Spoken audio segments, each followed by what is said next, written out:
ഇതിൻ്റെ ഭാഗമായിട്ട് നമുക്ക് 3 അല്ലെങ്കിൽ 4 മാത്തമാറ്റിക്സിൻ്റെ 4 ഏരിയാസിൽ നിന്നുള്ള കൺസെപ്റ്റ് നമുക്ക് വരുന്നുണ്ടെന്നറിയാം. അതിൽ ഏറ്റവും പ്രധാനമായിട്ട് linear algebra, probability, statistics and calculus. അപ്പം ഈ 4 ഏരിയാസിൽ നമ്മൾ സ്റ്റാറ്റിസ്റ്റിക്സ് ഏരിയ എടുത്തു കഴിഞ്ഞാൽ നമുക്ക് അതിൻ്റെ അകത്ത് തന്നെ 2 പാർട്ടുണ്ട്. അതായത് സ്റ്റാറ്റിസ്റ്റിക്സിനെ തന്നെ നമുക്ക് രണ്ട് പാർട്ട് 1 ആൻഡ് പാർട്ട് 2 എന്നുള്ള രീതിയിൽ വേണമെങ്കിൽ തിരിക്കാം. അതിൽ ഒന്ന് വരുന്നത് ഡിസ്ക്രിപ്റ്റീവ് സ്റ്റാറ്റിസ്റ്റിക്സും രണ്ടാമത് വരുന്നത് ഇൻഫറൻഷ്യൽ സ്റ്റാറ്റിസ്റ്റിക്സ് എന്ന് പറയുന്ന ഏരിയയാണ്. അപ്പോൾ ഡിസ്ക്രിപ്റ്റീവ് സ്റ്റാറ്റിസ്റ്റിക്സ് ആണ് ഈ ഡേറ്റയുടെ നേച്ചറിനെ പറ്റി പറയുന്നത്. അതായത് ഒരു ഡേറ്റനെ നമ്മളൊക്കെ എങ്ങനെ റെപ്രസെൻറ്റ് ചെയ്യാം, എങ്ങനെ കുറച്ച് നമ്പറുകൾ വെച്ച് അതിനെ സമ്മറൈസ് ചെയ്യാം, ആ ഡേറ്റയുടെ മെഷേഴ്സ് ഓഫ് സെൻട്രൽ ടെൻഡൻസി എന്ന് പറയുന്ന മീൻ മീഡിയൻ മോഡ്, അങ്ങനെ വരുന്ന കൺസെപ്റ്റുകൾ, ഡേറ്റയുടെ സ്പ്രെഡ്, അങ്ങനെയുള്ള കാര്യങ്ങളെല്ലാം വരുന്ന ഡിസ്ക്രിപ്റ്റീവ് സ്റ്റാറ്റിസ്റ്റിക്സിലാണ്.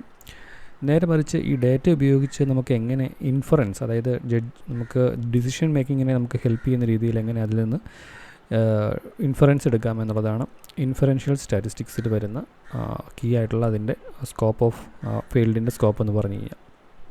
അപ്പോൾ ഫസ്റ്റ് ഓഫ് ഓൾ എന്തിന് നമുക്ക് ഇൻഫറൻഷ്യൽ സ്റ്റാറ്റിസ്റ്റിക്സ് വേണം എന്നുള്ളൊരു ക്വസ്റ്റ്യൻ അവിടെയുണ്ട്. അപ്പോൾ ഡിസിഷൻ മേക്കിങ്ങിന് വേണ്ടിയിട്ടാണ്. അപ്പോൾ ഡിസിഷൻ മേക്കിങ്ങിന് നമുക്ക് എന്തുകൊണ്ട് ഇങ്ങനെ ഒരു സെപ്പറേറ്റ് ഫീൽഡ് തന്നെ വേണം എന്ന് ചോദിച്ചു കഴിഞ്ഞാൽ അതിൻ്റെ ഒരു പ്രധാനപ്പെട്ട ആൻസർ എന്ന് പറഞ്ഞാൽ നമുക്ക് കോസൽ റിലേഷൻഷിപ്പ്, ഡേറ്റയിലെ വേരിയബിൾസ് തമ്മിലുള്ള കോസൽ റിലേഷൻഷിപ്പ് ഐഡൻറ്റിഫൈ ചെയ്യാൻ വേണ്ടിയിട്ടാണെന്ന് പറയാം. നമ്മൾ മുന്നേ ഒരു എക്സാമ്പിളിൽ കോറിലേഷൻ്റെയും കോസേഷൻ്റെയും എക്സാമ്പിൾ പറഞ്ഞിട്ടുണ്ടായിരുന്നു. അതായത് 2 ക്വാണ്ടിറ്റീസ് അല്ലെങ്കിൽ 2 വേരിയബിൾസ് തമ്മിൽ കോറിലേഷൻ ഉണ്ട് എന്ന് വിചാരിച്ചിട്ട് അത് ഒരു കോസൽ റിലേഷൻഷിപ്പ് ആവണം എന്ന് നിർബന്ധമില്ല. ഉദാഹരണത്തിന്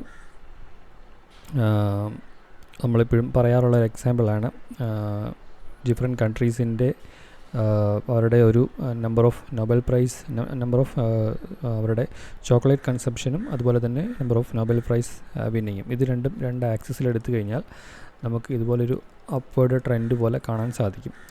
അപ്പോൾ ഇവിടെ നമുക്ക് ഒരു അറ്റത്ത് ഒരു രീതിയിൽ നോക്കിക്കഴിഞ്ഞാൽ നമുക്ക് വിചാരിക്കും, അതായത് ചോക്ലേറ്റ് കൺസംഷൻ എക്സ് ആക്സിസിൽ വരുന്ന അതും നമ്പർ ഓഫ് നൊബേൽ പ്രൈസസും തമ്മിൽ ഒരു ലീനിയർ റിലേഷൻഷിപ്പ് ഉള്ളതായിട്ട് നമുക്ക് തോന്നും, അല്ലെങ്കിൽ ഒരു പോസിറ്റീവ് റിലേഷൻഷിപ്പ് ഉള്ളതായിട്ട് തോന്നും. അത് ജസ്റ്റ് ഒരു കോറിലേഷൻ മാത്രമാണ്. നമുക്കൊരിക്കലും പറയാൻ പറ്റത്തില്ല ഈ ഒരു ചോക്ലേറ്റ് കൺസംഷൻ കൊണ്ടാണ് ഇത്രയും നൊബേൽ പ്രൈസ് വിന്നിങ് അവരെ കൂടുതലായിട്ട് കിട്ടുന്നത് അല്ലെങ്കിൽ കുറവ് കിട്ടുന്നത് എന്നുള്ളത് നമുക്കൊരിക്കലും പറയാൻ പറ്റില്ല. അപ്പം ഇവിടെയുള്ളത് ശരിക്കും പറഞ്ഞാൽ ഒരു കോറിലേഷൻ മാത്രമാണ്. 2 വേരിയബിൾസ് കോറിലേറ്റഡ് ആണ്, പക്ഷേ അത് തമ്മിലുള്ള കോസൽ റിലേഷൻഷിപ്പ് ഉണ്ടാവണം എന്ന് ഒരു നിർബന്ധവുമില്ല. അപ്പോൾ പിന്നെ എങ്ങനെയായിരിക്കും നമ്മൾ കോസൽ റിലേഷൻഷിപ്പ് ഐഡൻറ്റിഫൈ ചെയ്യുന്നത്? അങ്ങനെയുള്ള കാര്യങ്ങൾ ഐഡൻറ്റിഫൈ ചെയ്യാനാണ് നമ്മൾ ഇൻഫറൻഷ്യൽ സ്റ്റാറ്റിസ്റ്റിക്സ് എന്ന് പറയുന്ന ഫീൽഡിൽ മെയിനായിട്ടും നമ്മൾ വരുന്നത്, അല്ലെങ്കിൽ അതിൻ്റെ യൂസ് കേസ് വരുന്നത്.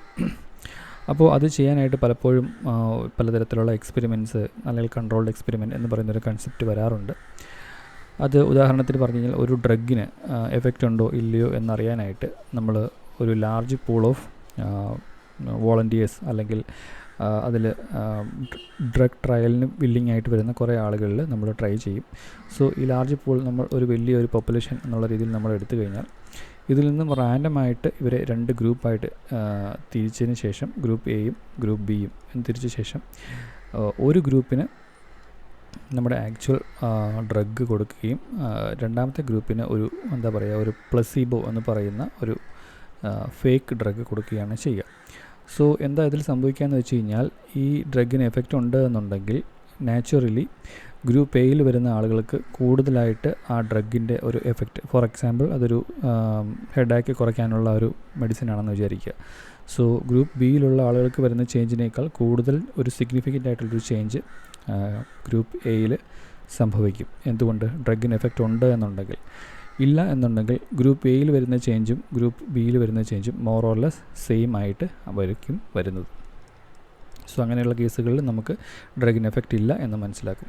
അപ്പോൾ ബാക്കിയുള്ള എല്ലാ കാര്യങ്ങളെയും റൂൾ ഔട്ട് ചെയ്യാൻ, അതായത് അവരുടെ ഇമ്മ്യൂണിറ്റി, അവരുടെ സൈക്കോളജിക്കൽ ഫാക്ട്സ്, അവരുടെ ഫിസിയോളജി, ഇങ്ങനെയുള്ള കാര്യങ്ങളെല്ലാം റൂൾ ഔട്ട് ചെയ്ത് ഈ 2 ഗ്രൂപ്പ് എയും ഗ്രൂപ്പ് ബിയും തമ്മിലുള്ള ഒരേ ഒരു വ്യത്യാസം എന്ന് പറഞ്ഞാൽ ഒരാൾക്ക് ഒരു ഗ്രൂപ്പിന് പ്രോപ്പറായിട്ടുള്ള നമ്മൾ ടെസ്റ്റ് ചെയ്യുന്ന ഡ്രഗ് ആണ് കിട്ടിയിരിക്കുന്നത്, മറ്റേ ഗ്രൂപ്പിന് ഒരു പ്ലസീബോ ഡ്രഗാണ്. പ്ലസീബോ എന്ന് വെച്ചാൽ പ്രത്യേകിച്ച് എഫക്റ്റ് ഒന്നും ഇല്ലാത്ത ഷം ഷുഗർ കണ്ടൻറ്റ് മാത്രമുള്ള ഒരു ഡ്രഗ് എന്നുള്ള രീതിയിൽ നമുക്ക് പറയാം, അതാണ് കിട്ടിയിട്ടുള്ളത്. അപ്പോൾ ഗ്രൂപ്പ് എക്ക് ഒരു സിഗ്നിഫിക്കൻ്റ് ആയിട്ടൊരു വലിയ change compared to group B ഉണ്ടെന്നുണ്ടെങ്കിൽ അതിൻ്റെ അർത്ഥം ഈ ഡ്രഗിന് എഫക്റ്റ് ഉണ്ട് എന്നുള്ളതാണ്. അപ്പോൾ ഇവിടെ ഡ്രഗും ഈ പറയുന്ന ഡ്രഗിൻ്റെ എഫക്റ്റ് ആയിട്ടുള്ള ആ ഡിസീസ് മാറുക അല്ലെങ്കിൽ ഹെഡാക്ക് മാറുക എന്ന് പറയുന്ന ആ ഒരു ഫിനോമിനനുമായിട്ടുള്ള ഒരു കോസൽ റിലേഷൻഷിപ്പ് മനസ്സിലാക്കാനാണ് ഈ ഒരു ടെസ്റ്റ് ചെയ്യുന്നത്. അപ്പം ഇതെല്ലാം ഇൻഫറൻഷ്യൽ സ്റ്റാറ്റിസ്റ്റിക്സിൽ വരുന്ന ഒരു എക്സാമ്പിളാണ്, അല്ലെങ്കിൽ അതിൻ്റെ one of the inferential statistics ടെക്നിക്കാണ് ഇപ്പോൾ നമ്മൾ ഡിസ്കസ് ചെയ്തത്.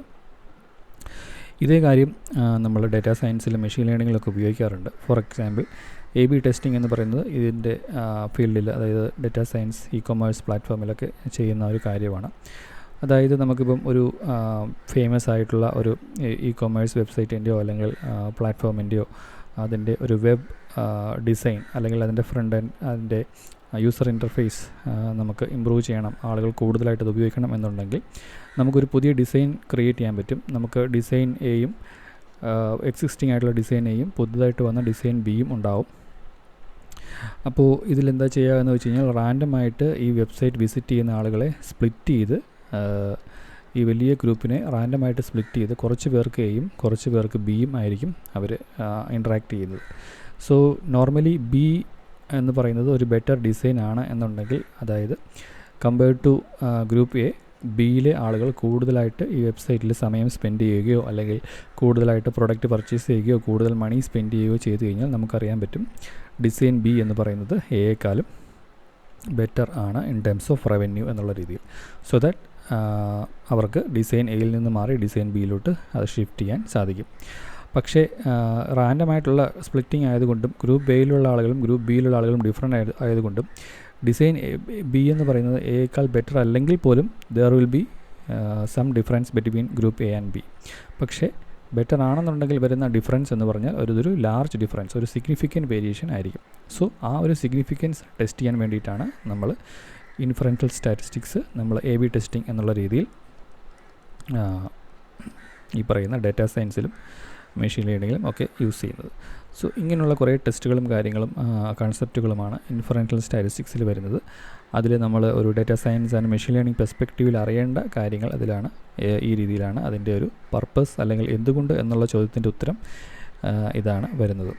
ഇനി അതിലോട്ട് വരുന്ന എങ്ങനെയാണ് ഓരോ ഡിഫറെൻറ്റ് ടൈപ്പ് ഓഫ് ടെസ്റ്റുകൾ എന്തൊക്കെയാണ്, അതെങ്ങനെയാണ് എക്സിക്യൂട്ട് ചെയ്യുന്നത്, അല്ലെങ്കിൽ അതിൻ്റെ കാൽക്കുലേഷൻസ് എങ്ങനെയാണെന്നുള്ളതൊക്കെ നമ്മൾ ഫർദർ എക്സാമ്പിൾസിൽ കാണുന്നതായിരിക്കും.